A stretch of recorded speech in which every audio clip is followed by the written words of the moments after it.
Uy!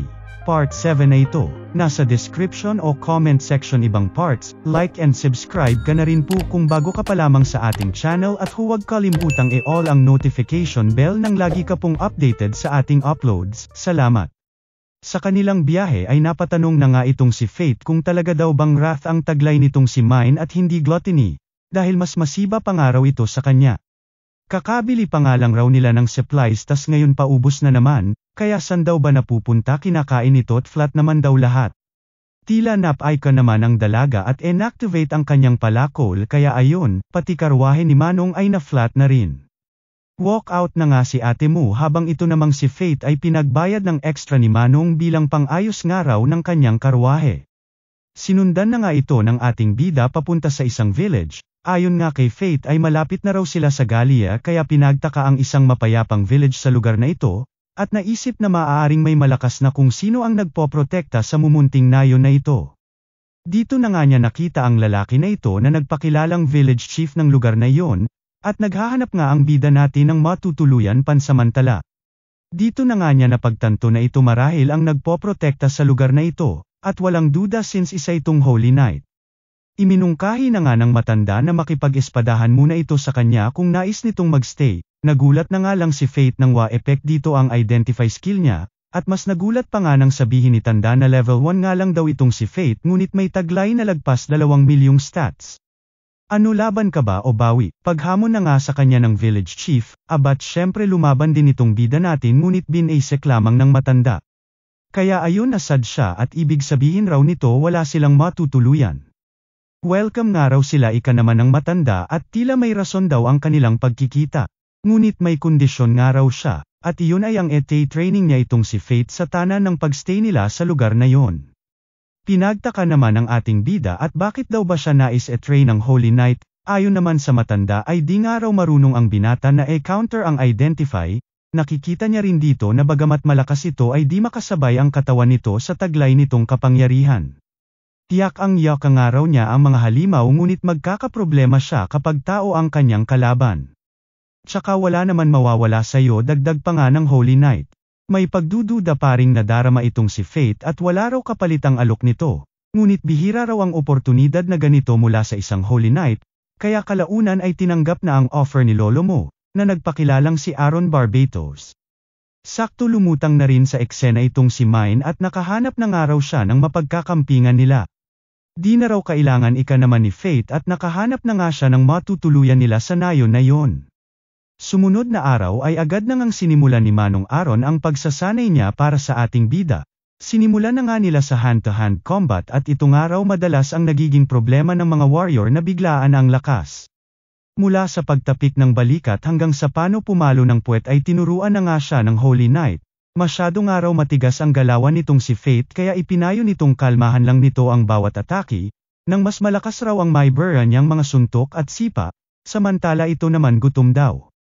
Kalaunan ay nakukuha na nga ni Faith ang tinuturo ni Manong Holy Knight at ang relasyon nito kung papaano mas makontrol ang stats niya, hanggang sa bigla na nga lang namula mata niya gawa ng gluttony skill niya.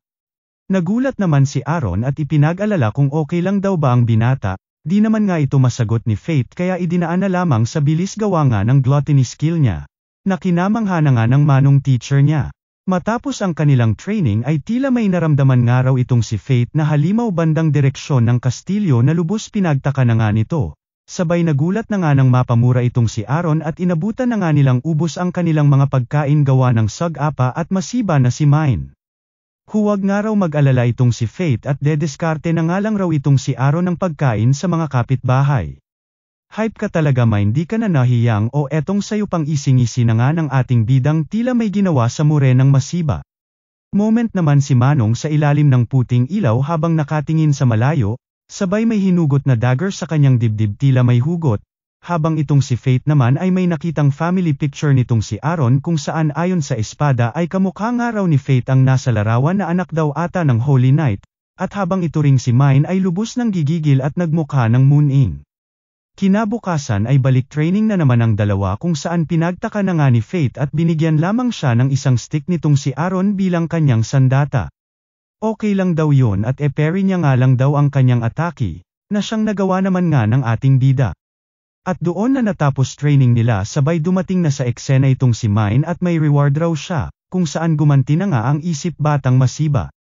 May pa-last supper na nga si Aaron kila Faith at aalis na nga ang mga ito kinabukasan, at may mission pa nga raw sila. Dito na nga napakwento si Aaron na ang palasyong kanilang natatanaw ay dating kanya, na lubos kinagulat na nga ng dalawa. 15 taon na raw ang nakakaraan mula noong iwan niya dati ang palasyo dahil sa isang royal order, ngunit sa kasamaang palad nga raw habang wala siya ay nilusob ito ng isang crown beast, na siyang kinasawi ng kanyang buong pamilya. Simula nga raw noon ay naging kuta na ito ng Genesis of Death na Leech Lord.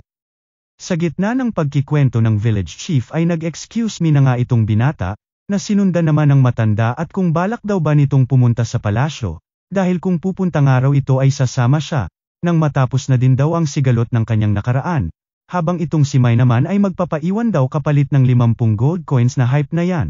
Sag-apa na, masiba pa, madugas pa, san ka pa? Rekta na nga sila sa kastilyo kung saan sinalubong na nga sila ng sandamakmak na kalabang kalansay.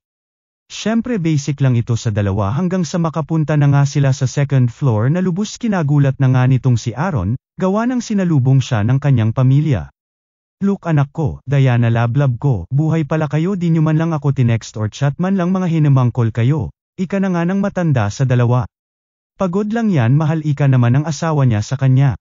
Maging ang anak niya ay kinumusta siya at tagumpay daw ba ang mission nito, habang si Faith ay lubos ang pagtataka. Ayon naman sa espada ay maaaring isa lamang itong illusion spell. Hanggang sa bigla na nga umatake si Luke na agad naman naharang ng matanda at sinabing lumakas ng araw ang kanyang anak. Potas sa iniwan mo ba naman kami dito at ako na lang natirang nagpoprotekta dito abat lalakas ka talaga, puro ka trabaho-trabaho malay ba namin ng chichiks ka lamang doon. Pagkahaba-habang taon mo kaming iniwan sa mga halimaw, tas ngayon lulutang ka para paslangin kami anong klase kang daddy. Litanya na nga ng nag-uurumentadong anak. Iminungkahi na nga ni Faith na siya na bahala sa mga illusions, ngunit pinaalalahan na ng espada na basic nga lang raw sa kanila ang spells ng kalaban ngunit once na diver na nga raw ng gluttony ang kaluluwa ng anuman o sino man ay totally wala na ito as if nasa impierno na nga raw at wala nang balikan pa, na nagpatigil na nga sa bida natin. Samantala nagbanite naman na nga ang mag-ama at sinabi kay Faith na siya na bahala sa kanyang pamilya. Okay naman si Faith at siya na nga lang daw bahala sa Leech Lord. Nahanap naman agad ng ating bida ang nagtatagong kalaban, na rekta nilabanan na nga nito. Sumunod na nga sa kanya si Aaron kung saan may mga pa-flashback na nga nang makita ang lablab niya at pinagsisisihan ang kanyang pag-alis. Kaya ngayon tatapusin na nga raw niya ang kanilang paghihirap sabay activate na ng kanyang kapangyarihan. Tila supot este kapus nga raw ito kaya naisip ni Faith na tumulong dito at kinuha na nga ang extra espada ni Manong Holy Knight na espada ng anak nito, at dito joined forces na nga silang sumigaw ng mahika nitong Grand Cross.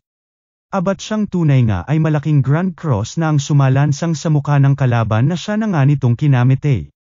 Sa wakas ay nailigtas na nga ni Aaron ang kanyang pamilya sabay nag-sorry sa mga ito. Wala ka kasalanan dad, ika naman ang kanyang anak, see you sa heaven lablab kahit ilang round ika naman ang kanyang lablab. Ipinabatid naman ni Aaron ang lubos niyang pagsisisi at pagkalungkot na wala na ang dalawa. Dito na rin niya ibinigay kay Luke bagamat huli na, ang sanay pasalubong niya dito noong siya ay umalis, na isang dagger. Sabay goodbye yakap sa pamilyang hinagkan at hinanap. Abat sisingit ka pa huling moment na nga ng pamilya ika naman ni Faith sa core ng Leech Lord na panyana na nga nito. Sabay activate na nga ng gluttony skill at napatay na nga niya ito. At syempre since dead na kalaban ay dead na rin ang illusion nito, kaya bumalik na sa dati, ang kastilyong puro dumi. Ayon kay Aaron ay lumampas nga raw siya sa kanyang level limit dahil dito kay Faith, na ayon naman sa espada ay posible raw talaga basta't may permiso ng ating bida. Abat inis na Mai na ang bumungad sa kanila at late nga raw sila, kaya sinalansang na nga ng matanda ang bag ng pera sa mukha nito ng matahimik na. Ayon naman sa matanda ay naalala na nga raw niya kung saan niya nakita itong dalaga dati. 50 taon na raw ang nakakaraan ng lusubin sila ng mga halimaw sa nayo na ito ay doon niya raw nakita si Mai, at wala man lang daw pagbabago, na kinagulat na nga ng ating bida. Pinuri naman ni Mai ang matanda at matalas pa raw ang memorya. At dito sinabing phantom daw siya na walang kamatayan. Napansin din ni Aaron na bumalik na sa normal ang mata ni Faith, kaya sinabi dito na may kondisyon nga raw siya na kailangan pumatay lagi ng mga halimaw, dahil kung di nga raw ay nagkakasore eyes siya. Kawawa ka naman, basta kung nagawa mo na lahat ng gusto mo at wala ka mapuntahan, welcome na welcome kang bumalik dito, ika na nga ng matanda sa kanya, at, may importante rin daw siyang sasabihin dito.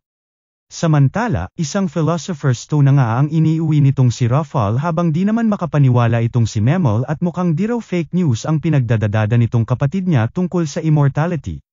Dito na rin sila lubos na bulantang nang mabalitaan na patay na si Hado, ayon naman sa butler ay di nga raw halimaw ang corpse bagkus ay isang warrior.